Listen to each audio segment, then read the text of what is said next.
So the assumption of God form in your ceremony is allowing yourself. This is important. You must allow yourself to commune with something greater than yourself. Okay, and it's that something greater should be something that you trust, that you feel that you already have a bond with. Okay, and also you want to make sure that you keep yourself and that you don't lose yourself into that spirit, right? But if you can allow yourself to um, expand your mind into a greater consciousness, it can be very enlightening. And as far as your sense of self, will feel enlightened, but also you can tap into so much power, just a tremendous amount of power to allow you to do the things that you want to do for yourself. And this can be done through visualizations, which is not really isn't very useful on some things that are less well known. But orations, devotion, song, dance, all of those things can elevate your consciousness to achieve God form. Now, can you do that with prayer? Oh, absolutely. That's what uh, the Kardecian spiritualists do. They can pray themselves into possession, and it can be done. It's just about focusing the mind, a willingness. There's a level of trust that needs to exist, and you could sit there and do that at your table for your ancestors, or table where your Boveda, where you go and commune with your spirits. Okay, this is all very achievable stuff that you can do on a very, very small budget. You don't need to spend thousands of dollars. You just need to dedicate time each day, at least 20 minutes a day, to practicing. And all of this stuff is very achievable.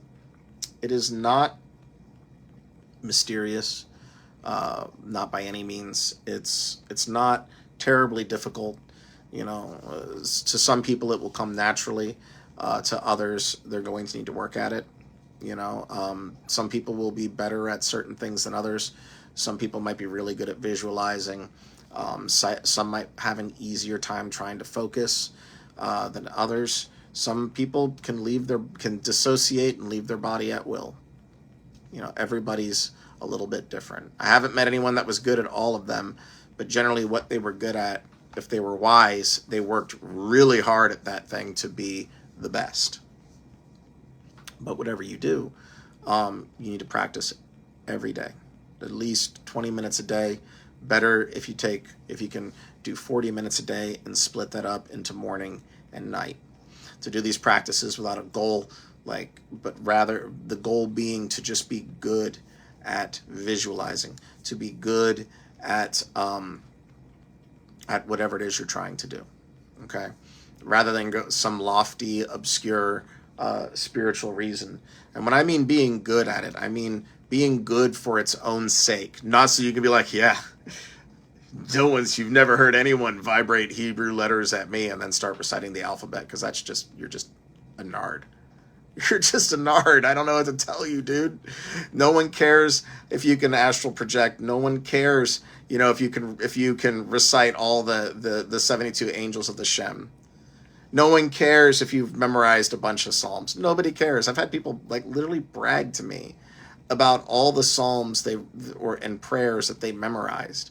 I was like, oh, okay, cool. Yeah, really neat. Anyways, do you have a hobby? you know? So yeah, nobody cares that, you do magic, and you should keep it that way.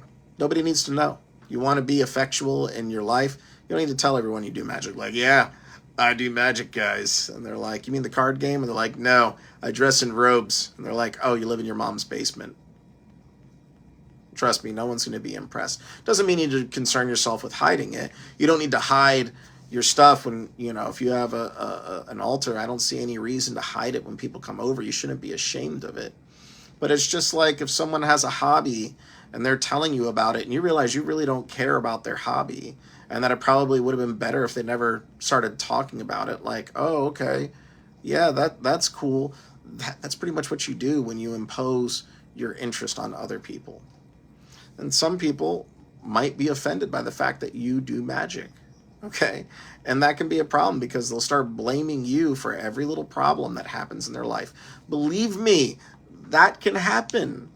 I've had people that blamed me and I barely knew they existed for their problems, you know?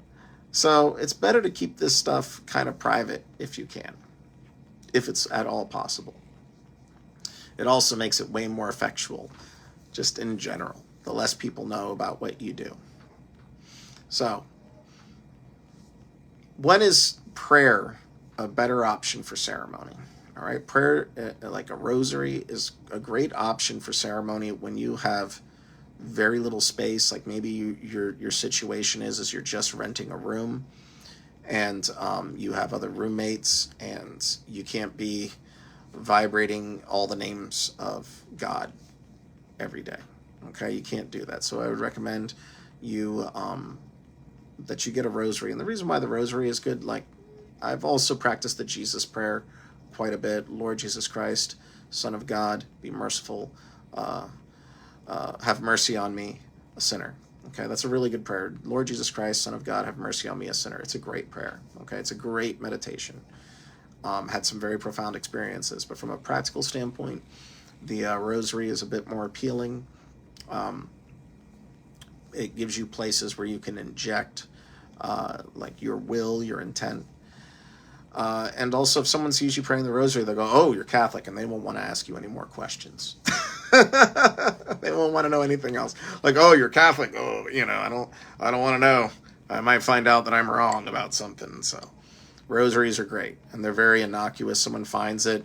You'll only get those every now and again. You'll get those really, really fringe people whose pastor is a televangelist that they've never met in person, and they call them witch beads or something crazy like that because they're just completely bonkers, and they think that their sect of Protestantism that started 50 years ago is the origin of real Christianity, and that everything that happened prior doesn't matter, never existed.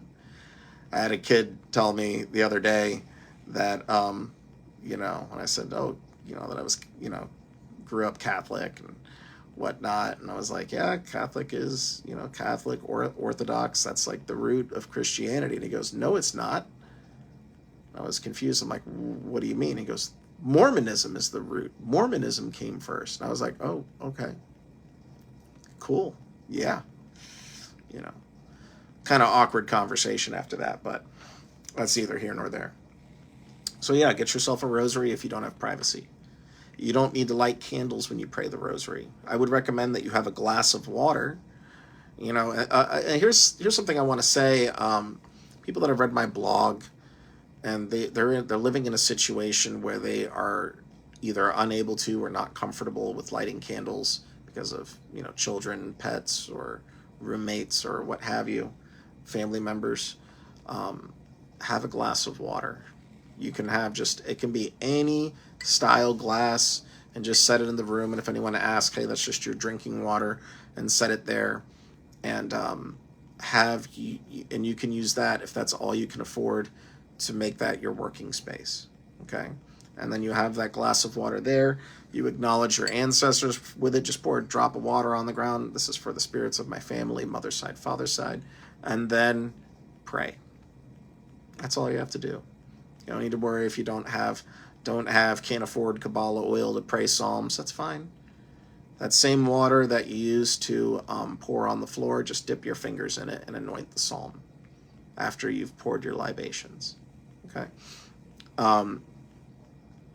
Structurally, like what I do when I pray Psalms, if I don't feel like, or I'm not in the mood to pray the rosary, I'll do like a lesser invoking ritual of the pentagram, invoke the angels, and when I get to that invocation, then I'll sit down, do the middle pillar, recite the psalm, consecrate it, if it's the first time, or write it out. And I highly recommend writing them out and not printing them.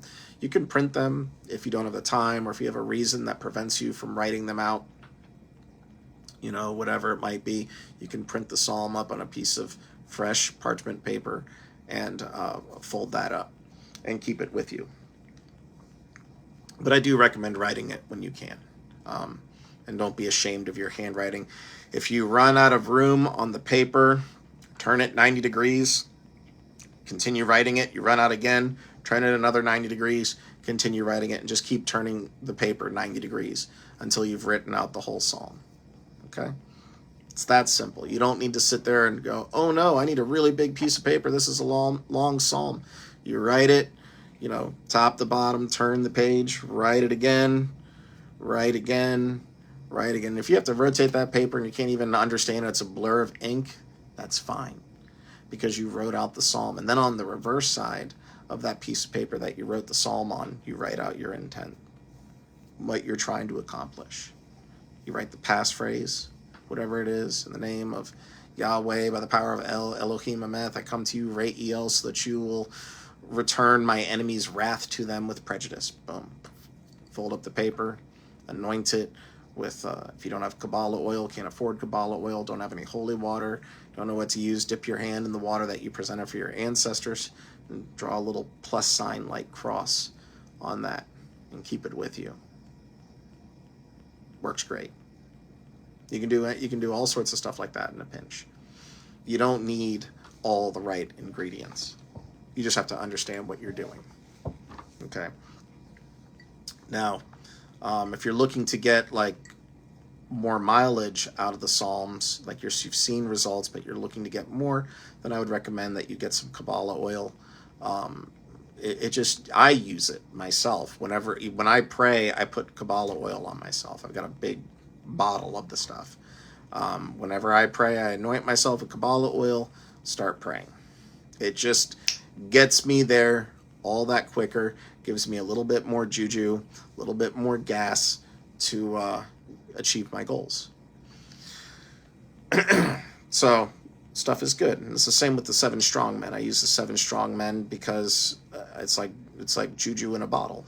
When I need more juju, or I'm just in a rush and I have to get something done because it's a time constraint, then I reach for the 7 strong men and I use it. Sometimes I just use it because I want my stuff to be so juicy, that everybody can enjoy it.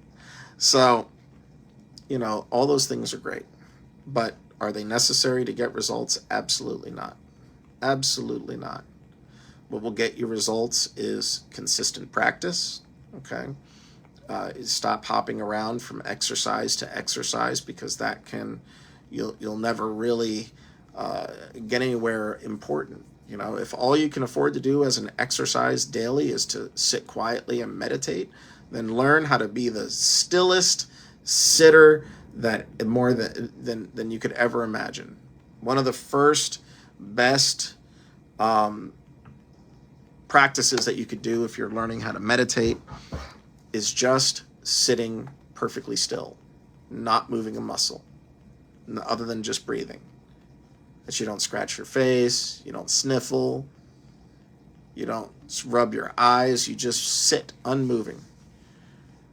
And that's a really good one. It generates a lot of discipline. And you start at 5-minute intervals doing that. Eventually you work your way up to 20, 30-minute intervals or even longer before you take on more complex practices.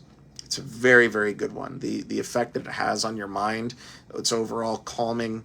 You'll find yourself thinking clearer, much less reactive if you just practice sitting still, and find that you're able to focus your thoughts like instantly. So I would really recommend that you start with just sitting still.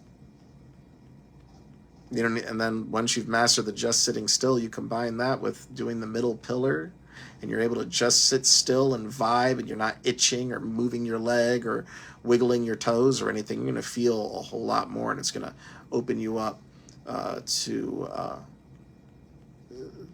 experience things. Those experiences are very important. Though we don't what I've learned over the years. Don't seek the ecstasy that comes with these practices. You will experience ecstatic states. You will feel like at times like you are high, like a cannabis type high.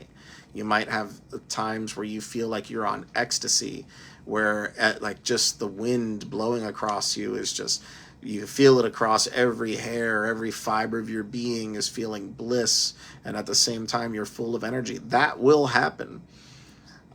You might have visions while you pray, okay? But that's, none of those things are the point of doing those exercises. You do those exercises to get spiritually stronger, so that when you need to flex your will, you are able to do it. That's pretty much it, you know. And trust me, no one's going to care if you've had visions of Jehovah while you're praying. Especially if you were in a monastery, people would care even less. They're like, yeah, you're supposed to. Okay, you know, we don't do, the siddhis are amazing, right? We need to have the siddhis to accomplish our goals, to be better magicians, right? But the siddhis, if you're just seeking for siddhis themselves, you will constantly be distracted. If instead you do things in a focused manner and you have a siddhi occur and you go, oh, that just happened. I just left my body doing that. You know that you can work at that and leave your body more easily. All right. You suddenly realize that you're hearing things, like you're hearing spirits talking, right? Because you've been doing certain practices. And you can realize, oh, wow, okay, now I can do that. Great. And these are the steps that I take to get there. All right. But if you're sitting there, this was something I struggled with for a really long time. It took me a lot to overcome it. I'm like, I can't hear spirits. And, you know, I was doing all these things that would supposedly help me hear spirits, and I never heard them. I was like, I don't hear them. I don't hear them. I don't hear them. And what was funny enough was when I stopped trying to hear spirits. It's just like, I'm just a guy that can't hear spirits. Oh, well. And I went about my business and just started meditating and getting up from a meditation and going into my space and, you know, lighting a candle and doing a ceremony for the spirits. I heard it like there was a person in the room with me. And the less I worried about the siddhi, the easier it got. And now it's like I hear them all the time. I hear them all the time.